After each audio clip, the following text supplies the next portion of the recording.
Tú siempre eres bueno, Señor, siempre eres bueno. No importan las circunstancias, Padre, que nosotros como seres humanos muchas veces no podemos entender, pero tú eres bueno. Sabemos que tienes unos propósitos, Señor, y un plan establecido desde antes de la fundación del mundo, Señor, y sabemos que se va a cumplir. Dice tu palabra, Señor, tú nos dijiste que los que te aman, todas las cosas ayudan a bien. Gracias por eso, Señor, y te pedimos que nos ayudes a entenderlo siempre en estos tiempos, Señor. Mira cada vida que está en su hogar, Señor, lo presentamos a ti, en el nombre de Jesús. Amén.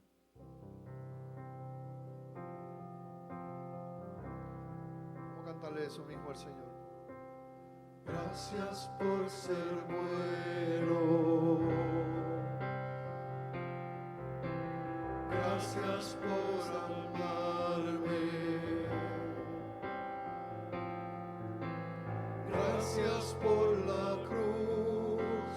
Gracias por pagar por mí. Gracias, Señor. Gracias por salvarme. Gracias por tu compasión. Gracias por tu luz.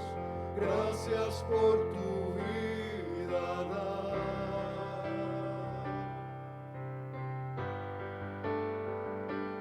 Como tú no hay otro.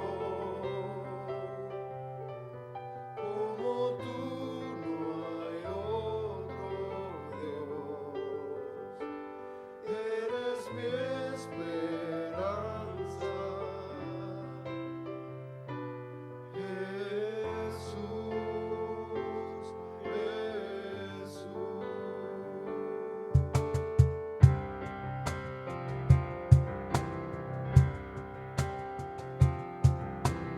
Gracias por tu pacto y por darme tu favor. Gracias por tu amor. Gracias por tu amor y todo lo que has hecho en mí. Gracias, Señor. Como tú no hay otro. Como tú no hay otro Dios. Eres mi esperanza. Aleluya. Jesús, Jesús,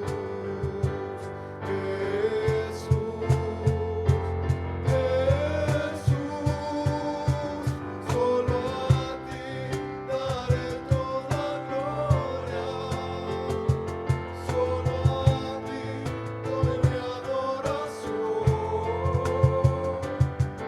Y no estás, eres Dios eterno, que tu luz brille en mí. Solo a ti daré toda gloria, solo a ti doy mi adoración. Y no estás, eres Dios eterno, que tu luz brille en mí, que tu luz brille en mí, que tu luz brille en mí. Amén. Vamos a cantar, Jehová es mi luz y mi salvación.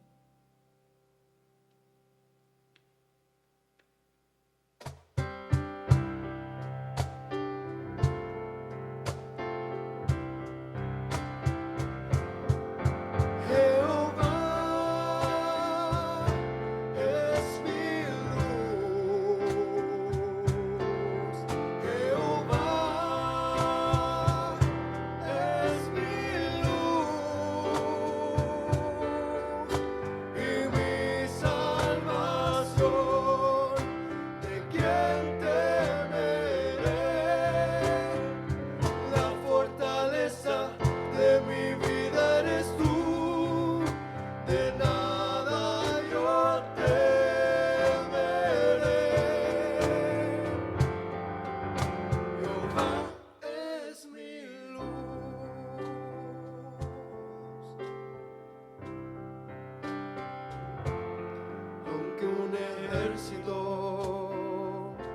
acampe contra mí. No temerá mi corazón, y aunque contra mí se levante guerra, yo estaré. Dios es bueno. Bueno es poco. Buenísimo. Ustedes contesten desde sus hogares. Dios es bueno es poco. Estamos aquí para proclamar la palabra de Dios, ¿verdad? Vamos a proclamar la palabra de Dios. Para eso preferimos estar aquí con los hermanos, que estemos todos juntitos aquí. Pero no es así. Y Dios está aquí, Dios está con ustedes en sus hogares. Así es que vamos a proclamar el mensaje del día de hoy con el mismo gozo, sabiendo que el Señor está con nosotros en este día. En Hebreos 3, el título del mensaje es La victoria del reposo. Y en Hebreos 3, del 16 al 19, Hebreos 3, del 16 al 19, leemos lo siguiente para proclamar el mensaje de hoy, que es la victoria del reposo. Este es el verso clave. Hebreos 3, 16 al 19. Dice: ¿quiénes fueron los que habiendo oído le provocaron? ¿No fueron todos los que salieron de Egipto por mano de Moisés? ¿Y con quiénes estuvo él disgustado 40 años? ¿No fue con los que pecaron, cuyos cuerpos cayeron en el desierto? ¿Y a quienes juró que no entrarían en su reposo, sino a aquellos que desobedecieron? Y vemos que no pudieron entrar a causa de incredulidad. Leemos ese verso 19 y vemos que no pudieron entrar a causa de incredulidad. Padre, te damos gracias por esta palabra de hoy. Ayúdanos, Señor, a proclamar este mensaje, la victoria del reposo, Señor. Que la historia y la palabra, Señor, nos lleven a entender que es en la fe, Señor, en la confianza en Dios, que está la victoria, Señor. En tus manos nos ponemos, en el nombre de Jesús. Amén. Amén. ¿Cómo estudiar la Biblia? Esa es la pregunta para empezar. Esta primera parte vamos a llamarle un poquito de hermenéutica, ¿verdad? ¿Cómo estudiar la Biblia? Cuando uno va a estudiar la Biblia, pues tiene que tomar varios factores en cuenta. Por ejemplo, cuando vamos a estudiar la carta a los Hebreos, tenemos que preguntarnos, ¿bajo qué pacto se escribió esa carta? La carta a los Hebreos, ¿es una carta del Antiguo Testamento? No, es una carta del Nuevo Testamento, del Nuevo Pacto. O sea, uno tiene una información antes de uno empezar a hacer un estudio bíblico sobre la carta a los Hebreos. Uno primero concluye, esta es una carta del Nuevo Pacto. Fue escrita bajo los principios del Nuevo Pacto, porque fue escrita bajo el pacto de la gracia, no bajo el pacto de la ley, aunque fue escrita a los hebreos, como fueron escritos el Pentateuco y las cartas del Antiguo Testamento.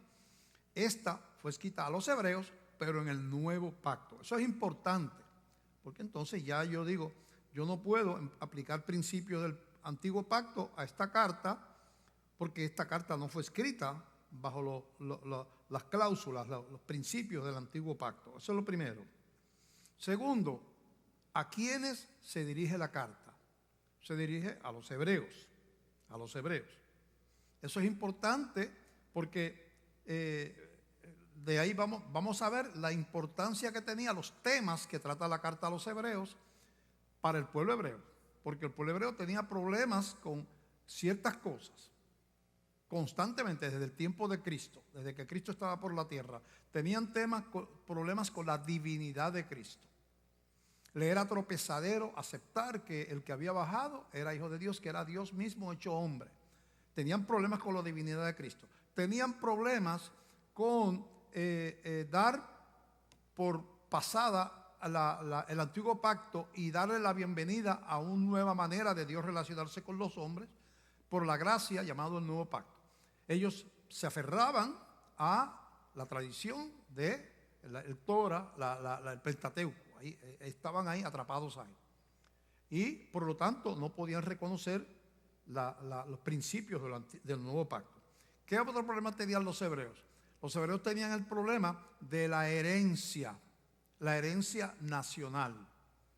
Ellos se les hacía difícil entender que se les diera la misma oportunidad a todos los hombres, a todos los seres humanos, se les diera la misma oportunidad que se les diera a los hebreos, porque ellos pensaban que ellos eran un pueblo escogido con privilegios que no tenían las demás naciones, descendientes de Abraham, de Moisés, de los profetas. Entonces ellos se irritaban cuando el nuevo pacto abre la salvación para toda la raza humana. Así que había unas cosas que por ser hebreos, primero, tropezadero los hebreos por el nuevo pacto, que se les atragantaba el nuevo pacto. Segundo, tropezadero por la ley. Ellos no querían soltar las tradiciones y la ley y vivir bajo los principios del nuevo pacto. Y tercero, ellos no entendían lo de la gracia para los gentiles, para los no hebreos.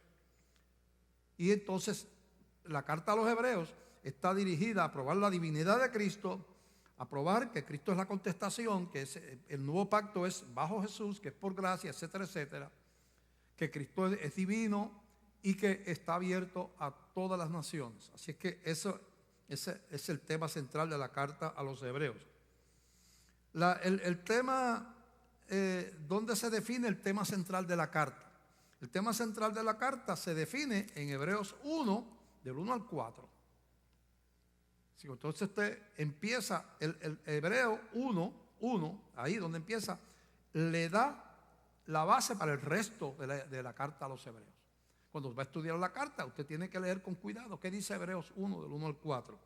Dice, Dios, habiendo hablado muchas veces y de mucha manera en otro tiempo a los padres por los profetas, en estos postreros días nos ha hablado por el Hijo, a quien constituyó heredero de todo y por quien hizo asimismo el universo, el cual, ese Hijo, siendo el resplandor de su gloria y la imagen misma de su sustancia, está hablando de la divinidad de Cristo, y quien sustenta todas las cosas con la palabra de su poder, habiendo efectuado la purificación de nuestros pecados por medio de sí mismo, se sentó a la diestra de la majestad en las alturas, hecho tanto superior a los ángeles cuanto heredó más excelente nombre que ellos. Entonces habla de un reposo, de un terminar una obra. Jesucristo hizo una obra y se sentó a la diestra del Padre. Eso implica que lo que había hecho estaba terminado. Vemos entonces que el Padre creó, o Dios creó, Padre y Espíritu Santo, el universo, el mundo, y reposó. Queriendo decir no que Dios estaba cansado, sino que Dios había terminado la creación. Reposó, ¿verdad? Al séptimo día. Porque eso reflejaba que había terminado la creación. Cristo hace una obra de salvación, de redención y se sienta. Hay un reposo, entonces, hay el primer reposo, aquel, y el segundo reposo, el reposo en Cristo y de Cristo acá en el nuevo pacto. Bueno, así que, ¿qué quiere decir esos versos Hebreos 1 del 1 al 4? Que Dios habló en otro tiempo por los profetas, Antiguo Testamento, pero que ahora alguien más poderoso que los profetas, que es Dios heredero de todo, nos habla de otro pacto. Está hablando uno que es más poderoso que los profetas, eran humanos, este es divino, o sea, es más poderoso. Segundo, que Jesús se sentó a la diestra del Padre después de pagar el precio de nuestro pecado y reina. Se sentó, quiere decir que terminó. Lo que hizo, lo completó. Pagó el precio total de nuestra culpa. Y habla de un reposo, ¿verdad? Y tercero, en otras palabras, establece que Jesús tiene la llave del reino y que hizo una obra eficaz. Cuando usted va a estudiar Hebreos, entonces usted concluye eso, que Jesús se sentó a la diestra del Padre después de pagar el precio de nuestro pecado y reina, y que Él hizo una obra eficaz, que lo que hizo lo hizo bien. Él dijo desde la cruz, consumado es. Que quiere decir, todo está terminado, todo está completo, consumado es. Lo que vine a hacer, lo hice, ¿verdad? Lo estoy haciendo. Aquí se cumple, aquí empieza el nuevo pacto. Con esta muerte y la resurrección comienza el nuevo pacto para la iglesia. Así que en Hebreos 3, del 3:16 al 19, recuerda que el título del mensaje es la victoria del reposo. Hay una victoria que el pueblo hebreo no disfrutó, un triunfo, porque dudaron, no creyeron, por incredulidad. Aunque Dios le había prometido un reposo, y lo que Dios promete siempre se cumple, ellos no creyeron. Cuando vieron el desierto se desorientaron. Dice, Dios no habló de un reposo, esperábamos encontrar una tierra llena de flores, de frutos, de animales, de ríos y todo, y de momento nos encontramos con un desierto, y entonces el desierto nos desorienta. ¿Qué le pasa a mucha gente? ¿Qué nos pasa a nosotros? Cuando vienen los desiertos, las pruebas, porque la Biblia hace un paralelismo, compara la salida del pueblo de Israel, el desierto, para llegar a la tierra prometida, con la salvación de los cristianos. El vivir la vida, el desierto viene a ser la vida para llegar a la tierra prometida a nosotros también. Y a aquellos no les aprovechó porque no creyeron, no vieron el reposo en el desierto. La victoria está en ver el reposo en el desierto. Si tú no ves el de reposo en el desierto y dudas de Dios, piensas, ¿verdad? No tienes el gozo de que el reposo es tuyo, porque Dios dice, las obras de Él están terminadas desde la fundación del mundo. Si Dios dijo que había un reposo para el pueblo hebreo, había un reposo para el pueblo hebreo. Ellos tenían que ver el reposo en el desierto. Ahí es que, entonces, el libro de Hebreos, el libro de los Hebreos trata de que no nos pase a lo mismo a los cristianos, porque acuérdate que este es un libro del nuevo pacto, le está escribiendo a cristianos hebreos. No les pase lo mismo que les pasó a aquellos que, habiendo recibido la promesa del reposo, no tienen paz, no tienen alegría, se pasan protestando, no tienen gozo, porque no ven el reposo en el desierto, dudan del reposo. Ese es el tema central del libro de los Hebreos. Hebreos 3, del 16 al 19, mira cómo lo dice, lo que estoy hablando yo. Dice, ¿quiénes fueron los que, habiendo oído, le provocaron? ¿No fueron todos los que salieron de Egipto por mano de Moisés? O sea, el pueblo hebreo. ¿Y por qué le provocaron? Porque dudaron. ¿Por qué le provocaron? Porque lo primero que hicieron fue un becerro. Mientras Moisés estaba allá en el monte Sinaí recibiendo las tablas de la ley, ya estaban volviendo a Egipto. Estaban diciendo, hemos perdido en este cambio. Allá estaba la comidita más segura que acá en el desierto. Dios nos falló. Entonces dice, ¿y con quiénes estuvo él disgustado 40 años? Hablando con los hebreos. ¿No fue con los que pecaron, cuyos cuerpos cayeron en el desierto? ¿Y a quienes juró que no entrarían en su reposo, sino a aquellos que desobedecieron? Y vemos que no pudieron entrar a causa de incredulidad. ¿Qué es lo que estamos diciendo? Lo que estamos diciendo es que el libro de los Hebreos, estos pasajes que estamos leyendo, trata de evitar que los hebreos cristianos empiecen a dudar como dudaron los hebreos en el desierto, que los cristianos en general empiecen a dudar de que realmente la victoria no se ha alcanzado, que realmente Jesús no hizo la obra, que si Jesús hubiera, mira el razonamiento del desierto, si Dios hubiera cumplido su palabra, la hubiera cumplido si no existiera un desierto. Pero como hay un desierto antes de llegar a la tierra prometida, entonces Dios no cumplió su palabra. Dios nos falló. Y ahí vino la rebelión, vino el apagamiento y vino inclusive que ninguno de ellos entró a la tierra prometida. Esa gente murió en el desierto. Dios los disciplinó con eso. Entonces, ¿qué es lo que estamos diciendo? Lo que estamos diciendo es que, como está estableciendo una comparación entre la vida cristiana y el peregrinar por el desierto, ellos con una tierra prometida terrenal, no celestial, nosotros con una tierra prometida celestial. Dice, como a ellos no les aprovechó porque dudaron, protestaron, no se gozaron en la tierra prometida antes de verla, no celebraron la tierra prometida por fe. Esa tierra es mía porque Dios lo dijo. Eso es lo que tenían que hacer los israelitas, danzar en el desierto. Estamos en el desierto, pero Dios dijo que nos tenía una tierra prometida, y si Dios lo dijo, tiene que ser verdad. Y entonces así viene aplicado a la vida cristiana. La vida es dura, la tierra es el desierto de la vida, el vivir en este mundo. Para los cristianos hay dolor, hay sufrimiento, hay problemas de diferentes tipos. Pero Él lo dijo, somos su pueblo. Y si Él lo dijo, se tiene que cumplir. Ahí entonces o se glorifica a Dios por medio de la fe, o se enoja a Dios por causa de la incredulidad, ¿verdad? Entonces vemos que esos pasajes son bien importantes, porque nosotros tenemos mucha semejanza. La vida cristiana tiene mucha semejanza con lo que pasó del pueblo de Israel cuando salió de Egipto para entrar a la tierra prometida. Y por eso es que se usa en la Biblia como comparación. Aquel peregrinar por el desierto es equivalente espiritualmente a nuestro caminar por la tierra con las pruebas y todo lo que viene hasta que llegue la entrada a la tierra prometida.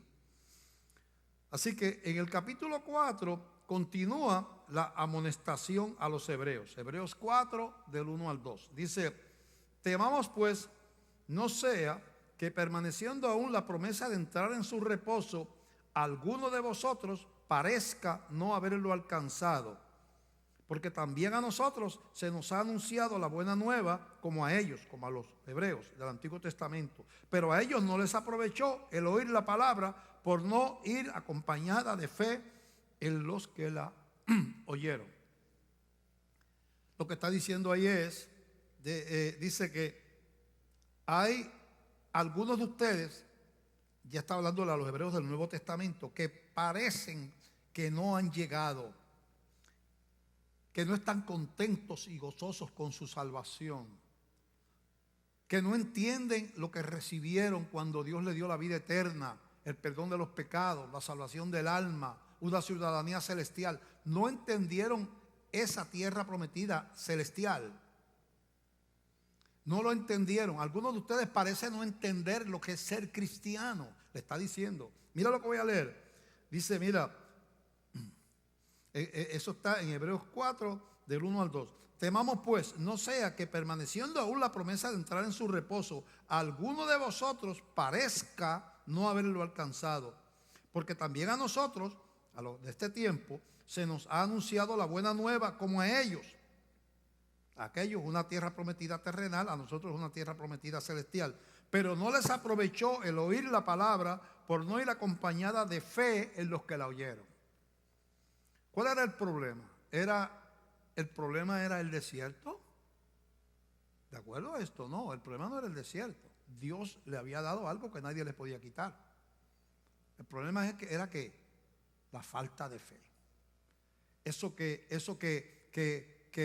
cuando uno ama al Egipto que dejó atrás, cuando ama al Egipto como era antes, entonces uno cuando está en las pruebas del desierto, uno dice, no vale la pena estar en este camino. Dijeron los israelitas, nos hubiéramos quedado allá. Allá había condimento, ajo, cebolla, había comidita, aunque nos tenían esclavizados, pero nos daban de comer todos los días. Aquí hay que comer maná, si no, no hay más nada que comer. Podíamos tener las ventajas de la civilización. Aquí estamos en un desierto, bajo las inclemencias del tiempo. Y pusieron la mirada en el desierto y se olvidaron de la promesa del Señor. excepto algunos como Moisés y Josué, y unos pocos privilegiados que se dieron cuenta de que y creyeron en lo que Dios les había prometido. Así que comienza una comparación con la promesa del reposo que Dios le ofreció en la tierra prometida. Y dice que no les aprovechó, no porque Dios no lo prometiera, sino por su carencia de fe o incredulidad. Primera verdad, una verdad bien importante que vamos a proclamar hoy. La incredulidad puede impedir que disfrutemos de lo que se nos prometió. Mira lo que estoy diciendo. Si quieres escribirlo, escríbelo. Escucha este principio. La incredulidad puede impedir que disfrutemos de lo que se nos prometió. No disfrutas. Tu salvación no la disfrutas. El gozo es la fortaleza de uno, esa paz que Cristo da. Pero cuando hay malestar, hay descontento, tienes coraje con Dios, no aceptas las circunstancias que te han tocado vivir, entonces ¿qué pasa? Se apaga el gozo, se quita la paz. Se quita la paz y se pierde el gozo, ¿verdad? Así que eso de que la incredulidad puede impedir que disfrutemos de lo que se nos prometió, ese es el tema de estos capítulos que estamos leyendo. A ellos no les vino bien, no les aprovechó la tierra prometida porque no la entendieron. No les aprovechó la tierra prometida porque no la entendieron. Entendieron que la promesa implicaba ahora y como yo lo quiero. Es el hablar mucho. Esto no se contagia por la televisión, ¿verdad? Pero uno habla pero no tengo ninguna afección, no se preocupen por mí. Entonces, lo que estamos diciendo es que lo que es tuyo, lo que se supone que tú disfrutes sin tenerlo, si dudas, si cuestionas a Dios, si protestas, si deseas una vida terrenal mejor, sin salvación, como deseaban ellos, deseamos no tierra prometida de Dios, sino deseamos la tierra de Egipto. Pues si tú desearías que no te den la salvación de tu alma y que las cosas estuvieran normales, que no hubiera terremotos, huracanes, que no hubiera coronavirus y que todo estuviera como estaba hace 2, 3, 4, 5 años atrás, y tú dices, pues eso era mejor. Entonces tú dices, no, yo prefiero no ser salvo y vivir como era la vida antes, a tener la salvación, a como está la vida ahora. Entonces tú tienes un serio problema. Y esa es la carta a los hebreos. Tenga cuidado, le dice, que no les pase a ustedes, le dice el escritor de Hebreos, que no les pase a ustedes como les pasó a sus antepasados, que no entendieron la tierra prometida y la perdieron en el proceso, no la disfrutaron, ¿verdad? Bien. Contrasta el escritor con los que, como él creen que Jesús terminó la obra, y dice, pero los que hemos creído, mira, dice, los que hemos creído, fíjate que es un contraste, los que hemos creído, mira cómo lo dice, los que hemos creído, entramos en el reposo, de manera que dijo, por tanto juré en mi ira, no entrará en mi reposo, aunque las obras suyas estaban acabadas desde la fundación del mundo. Hebreos 4:3. Pero los que hemos creído, entramos en el reposo. Así que sí, hay un reposo en medio del desierto para los que creen, para los que viven por fe, para los que fe tiene la conciencia, certeza de lo que se espera, la convicción de lo que no se ve. Uno tiene que estar seguro que Dios está y está al control y que Dios ama a uno y que Él reina y que tiene toda potestad sobre todas las cosas, que nada acontece que no sea permitido por Él. Uno tiene que tener una fe que no claudique cuando cambian los acontecimientos, que nos rodean. Y él está diciendo, habemos algunos, el escritor de Hebreos, que no lo identifica, muchos lo atribuyen a Pablo, pero no menciona el autor. Los que hemos creído no tenemos problema. Nos disfrutamos la salvación. Eso es lo que está diciendo él. Nosotros nos disfrutamos la tierra prometida, celestial. Nos la disfrutamos, aunque todavía acá estamos en el desierto, pero nos la disfrutamos. Porque es por la fe. Y la fe implica espera, la certeza de lo que se espera. A los israelitas le faltaba la certeza de lo que se espera. ¿Qué tenían que esperar? La tierra prometida que Dios le había dicho. Esa era la certeza. Ellos tenían que tener seguridad. Si Dios lo dijo, no hay quien lo despinte. Esa tierra es de nosotros porque lo dijo el Rey del universo y nadie puede borrar su palabra. Esto no hay quien lo despinte. Entonces, bajo ese concepto, tú pasas por el desierto y llevas tú tienes tu propia tierra prometida, mira, la tienes acá adentro. Tú sabes que cuando uno llega a una convicción de fe, disfruta del reino antes de llegar al reino. Porque el reino, he aquí, el reino está entre vosotros, dijo Jesús. Entonces, es esa verdad tan grande lo que nos permite seguir adelante, ¿verdad? El dudar, como hicieron los israelitas, el hacer un becerro de oro, el querer volver a Egipto, revelaba la incredulidad en Dios y su promesa. ¿Cómo nosotros en este tiempo revelamos incredulidad? Hay una cosa que se llama el no entender, desconocer las reglas del juego del mundo y las reglas del juego de la salvación. En las reglas del juego del mundo, el mundo ofrece muchas cosas que pueden ser agradables. Es una de las maneras que usa Satanás para que pensamos que no necesitamos a Dios. El mundo ofrece gloria a los que estudian mucho, a los que son, ¿verdad?, sabios, inteligentes, y ellos dicen, nosotros no necesitamos a Dios porque nosotros sabemos mucho. El mundo ofrece muchísimas diversiones a los que les gusta la vida de la bohemia y ofrece fiesta, baile, sexo, droga y un montón de cosas, y puede decir, yo no necesito a Dios porque mi paraíso es pasarla bien aquí en la tierra.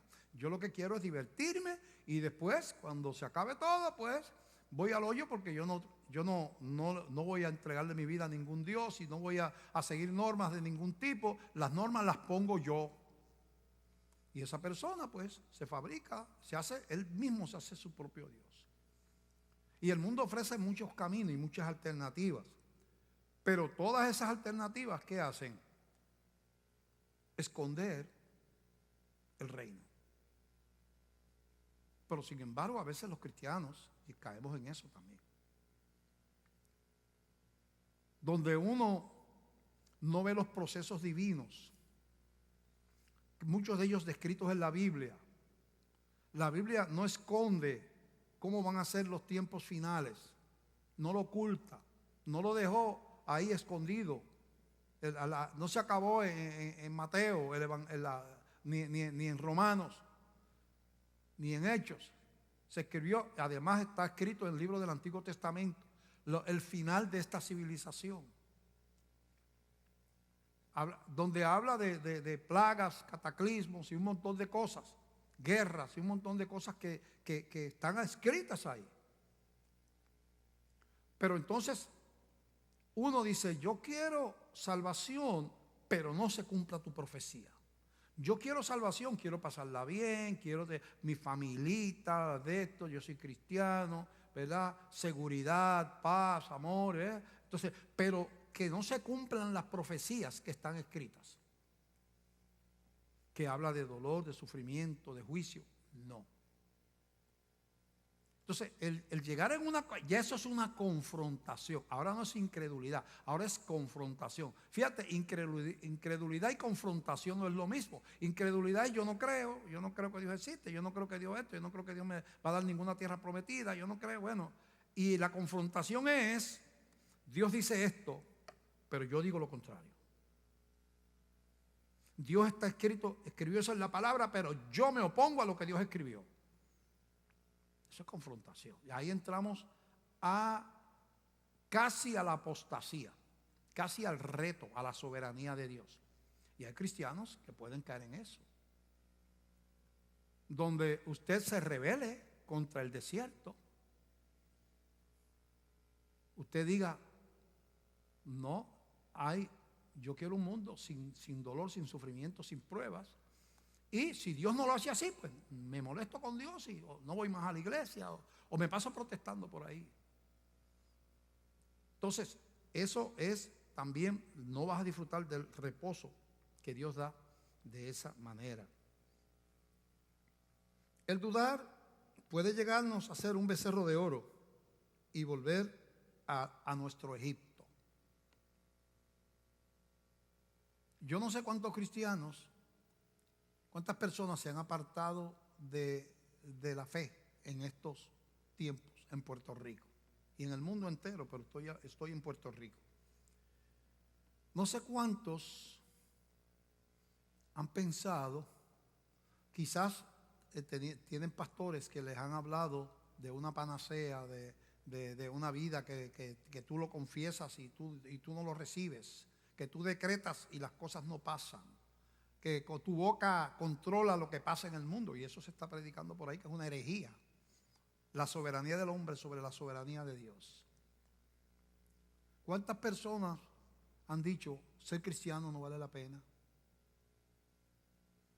Yo tenía menos problemas antes. Mira, una de las cosas, dice, el diablo le susurra, oye, tú antes, mira, hace 3 años tú no eras cristiano, 5 años, y tenías tu casita, ahora está agrietada por el terremoto, te pasó esto, tenías trabajo, yo no sé qué, ahora tienes encerrado en tu casa, encerrado todo el día porque hay una cuarentena por el coronavirus, están las cosas malísimas aquí y allá, se está cayendo la economía y esto y lo otro. Tú estabas mejor antes y hay gente que dice, mira, es verdad, le dicen que sí al diablo, es verdad, el diablo tiene razón, no vale la pena ser cristiano. Pues mira, eso lo pensaron los israelitas antes que tú. Y eso es lo que quiere evitar la carta a los hebreos en estos capítulos. Los israelitas pensaron eso mismo. Dios nos toma el pelo. No vale la pena esperar ninguna tierra prometida. Vamos a virar para atrás y vamos a volver a los viejos ídolos. Hay un peligro grande en el descontento con Dios. El gozo del Señor es nuestra fortaleza. Para tener la paz que Cristo ofrece, Cristo tiene que ser el Señor de nuestra vida. Esa paz es un regalo para los que creen. El regalo que Dios le dio a Esteban, que hasta oraba por los que lo estaban matando a pedradas. El regalo que Dios le dio a Pablo, cuando viejito y todo, y encarcelado y todo, he acabado la carrera, he guardado la fe, por lo demás me espera la corona de justicia, la que Dios ha preparado para mí, etcétera, etcétera. O sea, gozándose en los palos que le dieron, en las cárceles, y ahora que está a punto de morir porque ya está anciano, sigue alabando al Señor. ¿Dónde esa gente, la paz que tuvieron los cristianos y que tienen todavía los cristianos que están siendo martirizados y que fueron martirizados por causa de su fe y no renuncian a su fe con la oportunidad de que se hagan de una religión cualquiera del que lo está matando, hasta hinduista, y no te matamos? Pues yo soy cristiano. No, si te haces hinduista no te matamos, nosotros somos muerto. Mira, hasta musulmán y te perdonamos la vida, no, muerto. Y nosotros a veces no podemos soportar estar una semana sin ir al mall.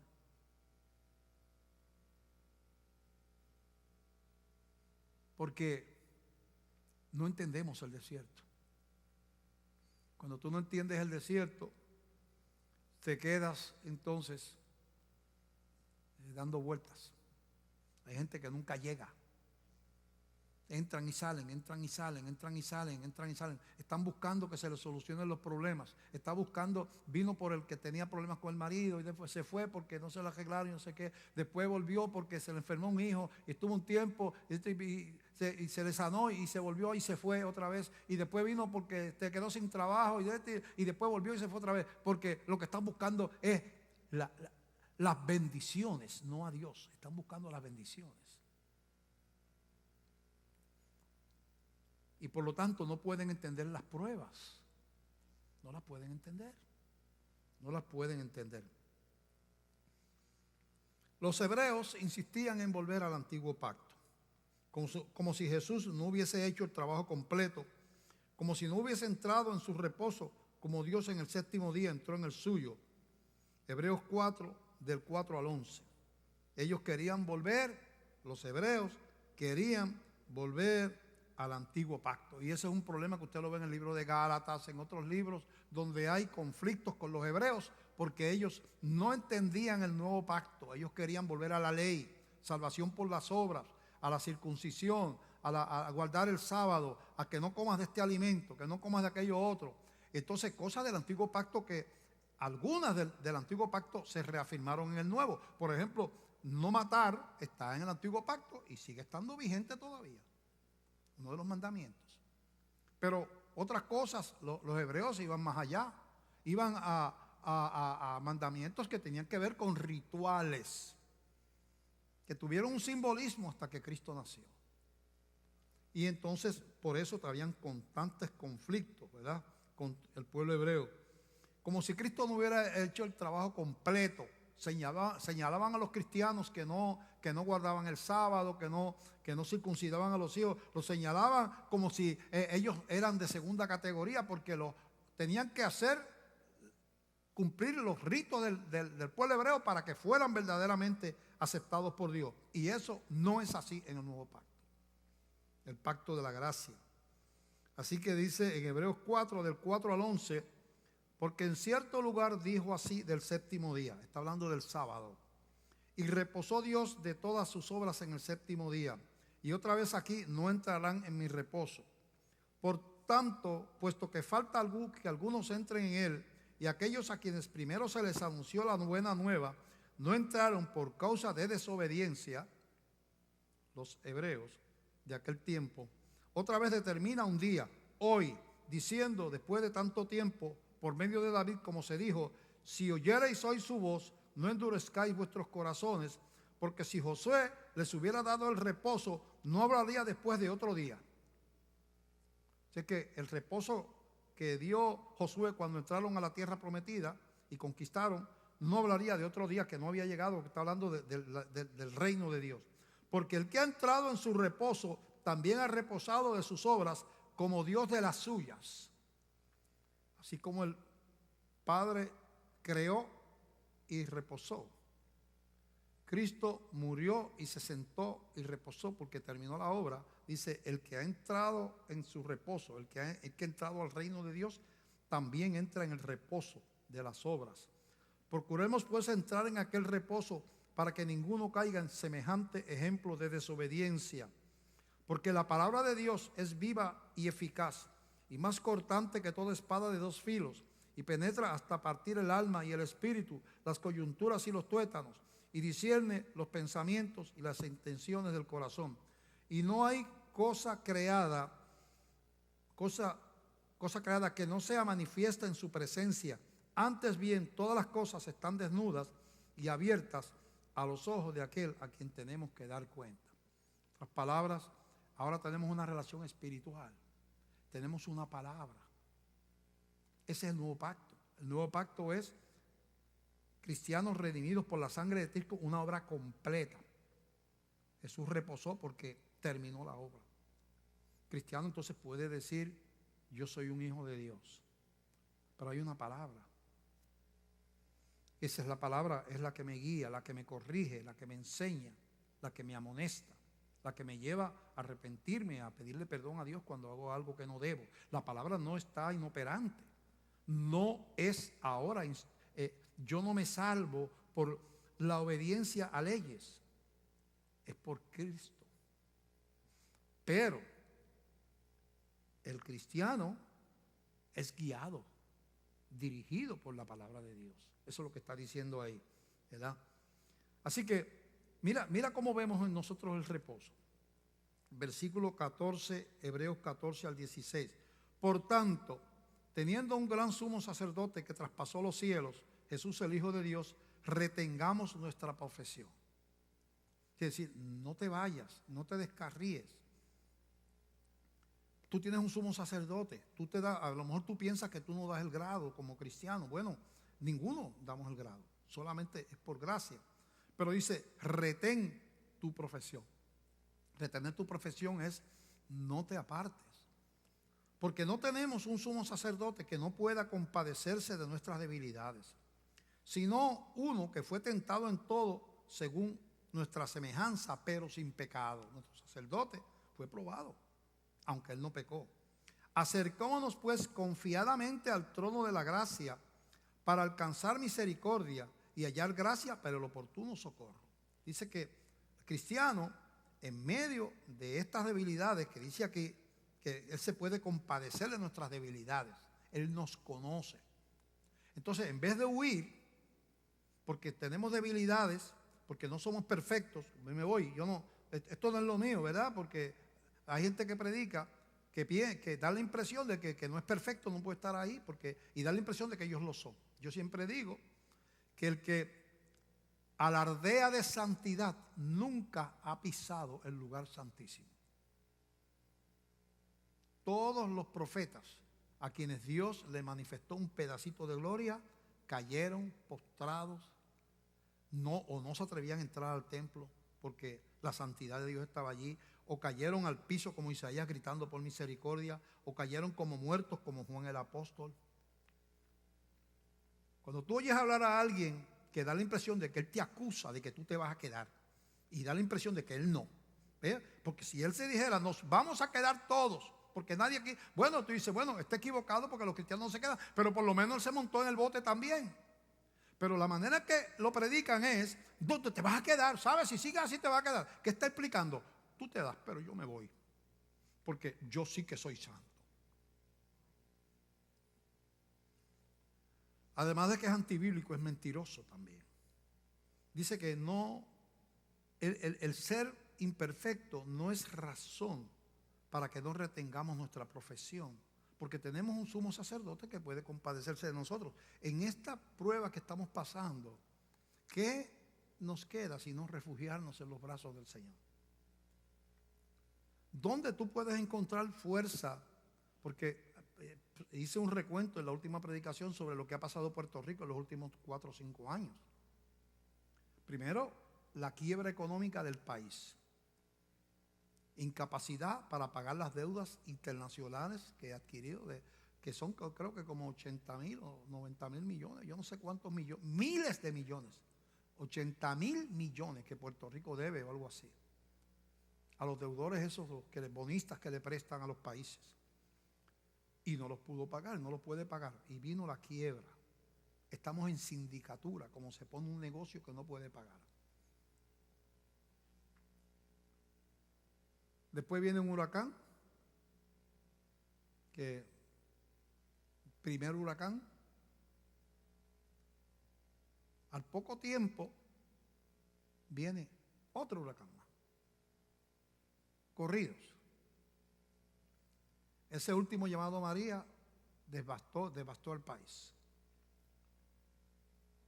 Miles de casas, cientos de puentes dañados. Eso es terrible. Hace 3 meses, en enero, vino un terremoto. Y acá en la costa sur, donde estamos nosotros, cayeron yo no sé cuántos cientos de casas se fueron al piso, y edificios de multipisos que tienen que derrumbar porque se agrietaron y no se pueden reparar. Y ahora nos llega doña Corona. La señora Corona nos llegó ahora. Entonces, ante la impotencia humana, tú no puedes evitar un huracán, tú no puedes evitar un terremoto, tú no puedes evitar que el coronavirus se riegue por el mundo, porque nada lo ha podido evitar ni Estados Unidos, ningún país de esos grandes. Tú no puedes evitar todas esas cosas. ¿Qué te queda? Mira, hay que crecer en la fe, hay que tener el corazón de Moisés y de Josué. Hay que levantarse como el apóstol Pablo, que era hebreo también. Hay que levantarse y poner la mirada en el Rey de Reyes y Señor de Señores y decir: yo estoy con él, él está conmigo. Y está pasando cosas malas y estamos asustados porque somos humanos y esto y lo otro. Pero él es mi fortaleza, él es mi amparo. Yo soy su hijo. Nadie me puede arrebatar de su mano. Estaré con él, soy de él y ya veo la tierra prometida. Ya por la fe siento los cánticos celestiales. Porque la fe es lo que nos sostiene en los momentos estos donde, mira, la ciencia no ha podido hacer nada con todo lo que se jacta. Esos que se burlan de la iglesia, ¿qué han podido hacer? Los gobiernos, la nación europea está que tiembla, allá Italia, está en Estados Unidos, allá Nueva York y Washington, otros lugares, está corriendo por la nación americana. China era la nación que iba a ser más poderosa en 10 años, la más poderosa del mundo. Se creía que en 10 años iba a ser la más poderosa. Y su economía prácticamente ha colapsado. ¿Qué nos queda? Tenemos que poner la mirada en el Señor y tener el reposo que solamente Dios puede dar. El reposo que tuvo Jesús cuando estaba durmiendo en el bote, cuando había una tormenta. Él tenía ese reposo porque él sabía quién era. Él sabía que él era que el mar no podía ahogar al que hizo al mar.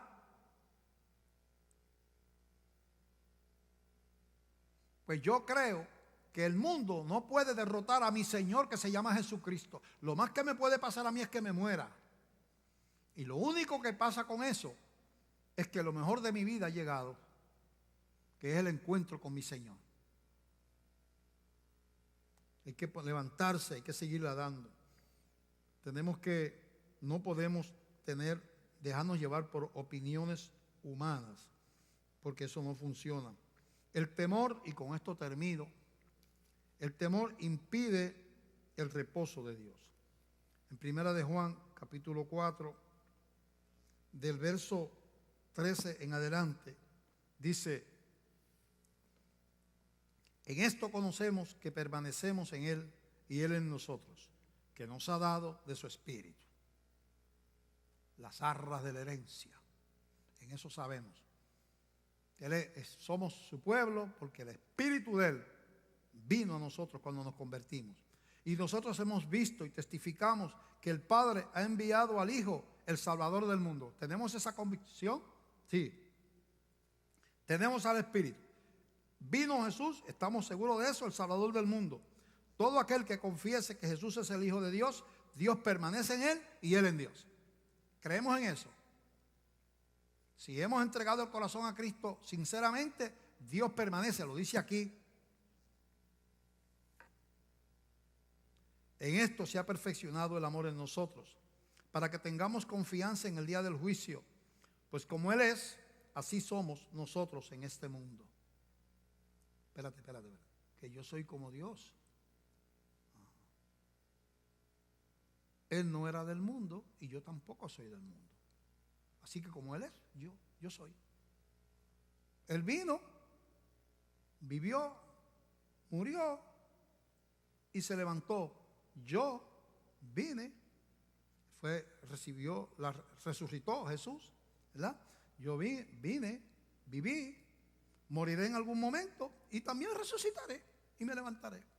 Así como Él es, así somos nosotros en este mundo, ¿verdad?